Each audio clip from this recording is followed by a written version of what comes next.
7 months ago.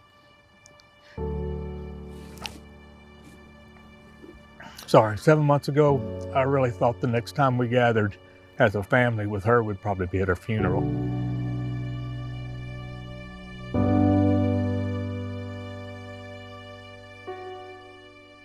She was a walking dead person. The only thing is she was breathing. And I prayed, I did everything I could. I made all the calls I could make. I just knew this was the place for her. Our pastor had a sermon. So at that service, I just told the Lord that I've done everything I can do, and I know that's the problem, is I was doing it myself. And I just told him, I said, she's yours, she's your daughter, and all I ask is that even if it's with her last breath, that she'll just come to know you. And it's funny because 2 weeks later, after I released her there, after 2 years of trying, 2 weeks later, she told me then, she said, Dad, I'm an alcoholic and I'm a drug addict, and I'm ready to go to San Antonio. So I came to Teen Challenge because I was completely hopeless. I was completely dead inside, and I was just sick and tired of being sick and tired, and I had lost everything. I had lost hope. I had lost my children, my career of 15 years. Everything in my life was completely gone because I couldn't overcome my addiction to drugs and alcohol. From a very young age, even back to 8 or 10 years old, I remember feeling empty inside, and I always had a void. I started fulfilling my void with men at a young age. And then after my first divorce, I started using alcohol very heavily. Met a gentleman from high school, and we ended up getting married and had a baby together. But it was a very abusive relationship. He was very heavy in his addiction to drugs and alcohol. And then when Braylee, my daughter, was about 2, he overdosed on heroin and passed away. And at that point, I lost all hope. I had held it together for so long in my life, and I just couldn't do it anymore. My whole being was completely gone. I lost who I was, and I didn't know where to turn at that point in my life. It was really hard to see her go through that because she was always my big sister, and I always looked up to her, and I thought she could do no wrong. I thought she was perfect. And then little by little, I saw her change from being this fun, energetic, always laughing, always loving sister to someone that I had never seen before in my life. I mean, you could just see the destruction, everything. She was self-destructing. Had I got her here 2 years ago, it wouldn't have worked. I don't, because mentally she wasn't ready. And, but, it says God gives and He takes away, and she's proof of that, because she had everything and then she went to nothing. My son is 16 and I have a daughter who's 6. My daughter, throughout the last 4 years, has been tossed between homes.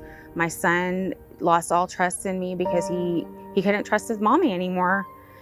And the hardest thing as a mom is knowing that your kids don't have you in their life to protect them, and they can't trust you anymore. And I found myself laying in an apartment bed by myself. Everything was gone. My kids are gone. I'm on my second CPS case, and I had nothing to live for anymore.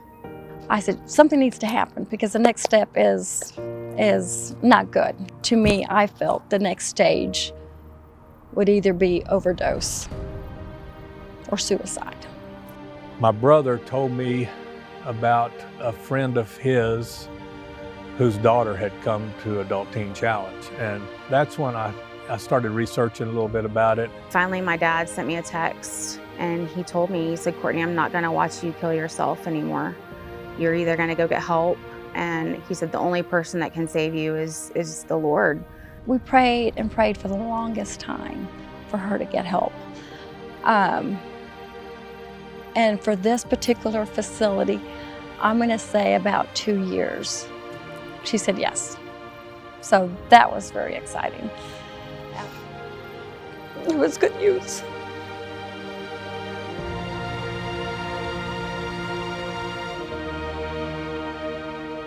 As I walked through the doors here at Adults and Teen Challenge into my new home, I remember walking in and feeling terrified, but I remember the unity that I felt when I saw the girls in the house, and the love and their open arms when they welcomed me here, in my moment of the greatest moment of fear that I can remember feeling in a long time. And just the reassuring affirmations that they gave me, knowing that I had sisters here that knew where I was coming from. They knew where I had been, and they were here to give me support and lift me up and encourage me along the way as I navigate through my time at Adults and Teen Challenge. My future may not be exactly what I thought it was, but my ways never worked. And when I finally surrendered that a couple months into the program, I just looked at life differently. My kids felt peace, kids feel freedom. They began to heal from the process of watching what I've gone through and what they've been through.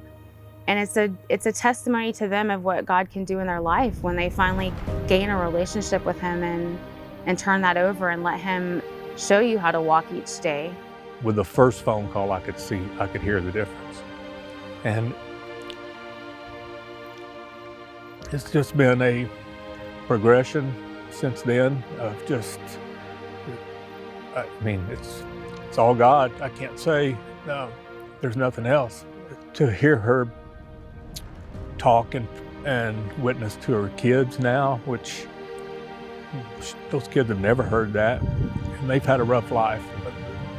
I'm gonna say just the 30 days that she was in here when we got to see her, it's like, oh my gosh, I feel like we're getting our old Courtney back. She's coming back to us. And of course, she knows God. It's heartbreaking to see your kid go through it, but to see the change in her now, I can't say it's worth what she went through, but it is just, you know, to see her come out with a relationship with the Lord. If this is what it took, then this is what it took. I am grateful for this program and those who give to our ministry here, because without this program, I wouldn't have the opportunity to have change in my life and have the blessing of getting to come to the Lord and have true freedom. And by giving to this program, that gives other women an opportunity to have the freedom that I feel.